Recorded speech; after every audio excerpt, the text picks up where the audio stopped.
Olá, amados. Esta é a nossa segunda aula da unidade 2, Anatomia do Aparelho Locomotor, e vamos falar agora sobre membros inferiores. Então, nós temos aí o osso do quadril.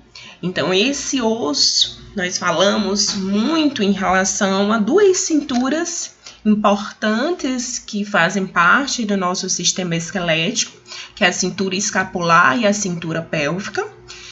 A cintura pélvica, ela é uma cintura que liga o esqueleto apendicular membro inferior ao esqueleto axial, através de um osso que é o osso do quadril. Então, nós temos aí uma imagem do osso do quadril. Temos três cores diferentes. Temos uma cor aqui mais clarinha, que é um amarelozinho, que é o ilíaco. Temos o azul, que é o isquio, e temos a parte que divide, que seria o pubis. Então, o osso do quadril, ele é dividido em três regiões: ilho, o isquio e a região do pubis. Então, em relação ao osso do quadril, nós vamos aí partir, estão vendo vários acidentes ósseos que compõem esse osso do quadril, e nós vamos marcar e identificar alguns desses acidentes ósseos. Então, olhando para o ilho, eu quero que vocês foquem nesse momento o ilho. Nós vamos identificar como é esse osso. Se é um osso bastante, vários acidentes, vocês estão vendo algumas regiões rugosas, outras regiões lisas. Então, essa rugosidade são regiões nos quais vão estar inseridos alguns músculos. Nós sabemos que nessa região do quadril, nós vamos ter o músculo que é o glúteo, que nós vamos falar do glúteo, né, mais na frente desse músculo, qual é a sua origem, qual a sua inserção. Então, o primeiro ponto que nós vamos abordar são as linhas glúteas. Nessa imagem dá para identificar, mas na peça óssea lá no laboratório é mais difícil um pouco de identificar essas linhas glúteas. Então, acompanhe aí comigo. A linha glútea, vocês conseguem identificar uma linha glútea? Ela é conhecida como linha glútea inferior. A posterior, então a linha glútea posterior, está na região mais posterior.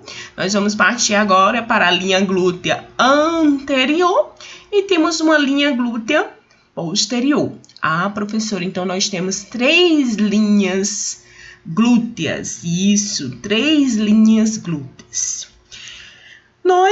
Nessas três linhas glúteas, a posterior, a linha glútea anterior e a inferior, nós vamos visualizar agora, nesse momento, a asa do ilíaco. A asa do ilíaco, que é, na realidade, a superfície glútea. Superfície glútea. Então, vamos agora falar de espinha. Então, essa visão, vocês imaginem a região anterior, uma visão anterior e uma visão também posterior. Observando aí, vamos para a espinha ilíaca. Então, superiormente,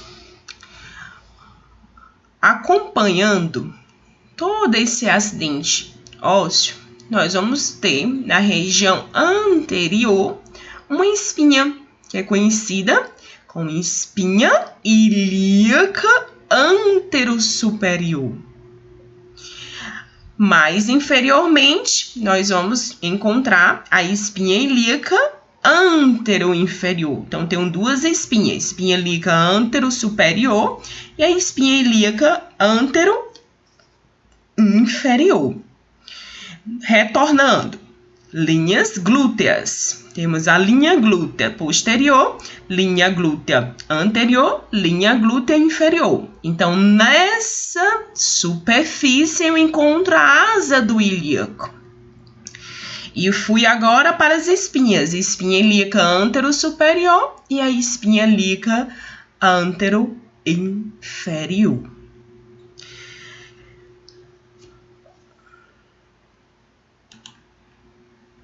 Espinha ilíaca póstero-superior e a espinha ilíaca póstero-inferior. Professora, então essa questão de póstero, eu consigo visualizar essa espinha com a visão posterior. Então, espinha ilíaca póstero superior, porque eu encontro superior, e a espinha ilíaca póstero inferior. Então, vamos baixar mais um pouquinho. Eu vou encontrar agora a incisura isquiática maior. Incisura isquiática maior. Então, vamos lá, fazer um checklist aí do ilíaco. Novamente, então eu tenho a região do ilíaco, tá aqui em amarelo. Vamos para as linhas glúteas, onde vai estar lá inserido o nosso músculo, que é o músculo glúteo. Então vamos lá, linha glútea posterior, a linha glútea anterior e a linha glútea inferior. Onde se encontram essas linhas glúteas? É chamada de superfície glútea. E essa região recebe o nome de asa do ilíaco, também conhecida em alguns livros de ala do ilíaco. Então, vamos para as espinhas. Localizar as espinhas ilíacas. Então, tem uma visão anterior, espinha ilíaca antero-superior, inferiormente, espinha ilíaca antero-inferior.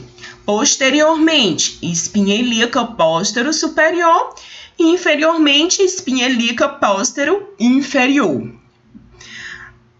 Vou me aproximar aqui nessa região mais inferior e encontro uma incisura chamada de incisura isquiática. E para finalizar, vamos para o corpo do ilíaco. Então, essa região é conhecida como corpo do ilíaco.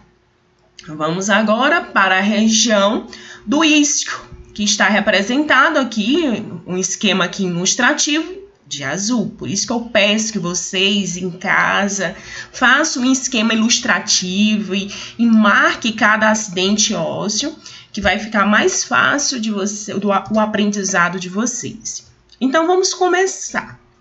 Então, eu tenho nessa região, primeira coisa, nós vamos localizar, finalizamos o corpo do ilíaco, agora vamos para o corpo do isquio. Então, o corpo do isquio localiza nessa região chamada corpo do isquio. Então, toda essa região é chamada de corpo do isquio. Ok? Corpo do isquio. Quando eu sigo na direção mais inferiormente, olha só, corpo do isquio, e mais inferiormente eu vou encontrar o ramo do isquio. Ramo do isquio. Eu encontro uma região onde nós encontramos uma concentração de ossos conhecida como tuberosidade isquiática. Olha o nome como é parecido, isquiática com ilíaco. Então, bem parecida, tipo incisura isquiática maior, né? Nós visualizamos lá em cima, e a incisura isquiática menor. Eu vou falar aqui para vocês, da incisura isquiática menor, porque nós já falamos da incisura isquiática maior. Então, aqui, tuberosidade isquiática, porque nós estamos falando do isquio. Tuberosidade isquiática. Então, vamos localizar aquela incisura que eu falei para vocês, incisura isquiática maior, e vamos para a incisura isquiática menor. Então, eu encontro bem superiormente ao isquio uma protuberância óssea chamada como espinha isquiática. Espinha isquiática. Então, essa espinha isquiática, ela está entre duas incisuras, a incisura isquiática maior e a incisura isquiática menor. Entre as duas incisuras eu encontro a espinha isquiática. Então, vamos seguindo essa região, conhecida como forame obturado. Lembre do forame magno lá do osso occipital, no osso do crânio. Aqui nós vamos conhecer o forame obturado. Anote aí no coração de vocês, marque no caderno, é muito importante o forame obturado. Seguindo, nós vamos falar agora do púbis. Essa região do púbis, nós vamos abordar agora toda essa região que está marcada aí no esquema ilustrativo de vermelho. Então, vamos para o ramo. Vamos conhecer os dois ramos. O ramo superior do púbis e o ramo inferior do púbis. Então, vamos lá. Vamos conhecer o ramo superior do púbis. Olha aqui, o ramo superior do púbis e o ramo inferior do púbis. O ramo inferior está bem próximo do forame obturado. Olha aí. E entre os dois ramos, professora, nós encontramos um tubérculo púbico, conhecida tubérculo púbico. Então, vamos subir um pouquinho. Nós vamos agora encontrar uma margem que eu vou deixar para falar aqui, quando vou falar de todo o acetábulo para vocês. Então, esse acetábulo, lembre da cavidade glenoide ou glenoidal, que vai receber a cabeça do húmero. Agora, quem vai receber a cabeça do fêmur se chama acetábulo. Então, professor, o acetábulo é uma cavidade? Sim, é uma cavidade em forma de uma lua, uma semilua. Então, vamos lá. Então, temos aqui face. Temos umas faces. Então, essa é a região do acetábulo, ou cavidade do acetábulo, que vai ser inserida a cabeça do fêmur. Então, dentro dessa cavidade, nós vamos encontrar face. Uma face conhecida como a face semilunar do acetábulo. Olha aqui a face semilunar do acetábulo. Face semilunar do acetábulo. Vamos encontrar uma margem, que é a margem do acetábulo. Margem do acetábulo. Então, ela segue a margem do acetábulo. E também vamos encontrar uma abertura bem próximo do forame obturado, conhecida como incisura do acetábulo. Então, bem facinho, dentro da cavidade do acetábulo, é uma face, né, semilunar. Uma face semilunar. Encontramos incisura do acetábulo e encontramos uma margem conhecida como margem do acetábulo. Bem fácil de identificar essa margem do acetábulo. Então, vamos finalizando aqui para seguir com o próximo vídeo falando do membro inferior.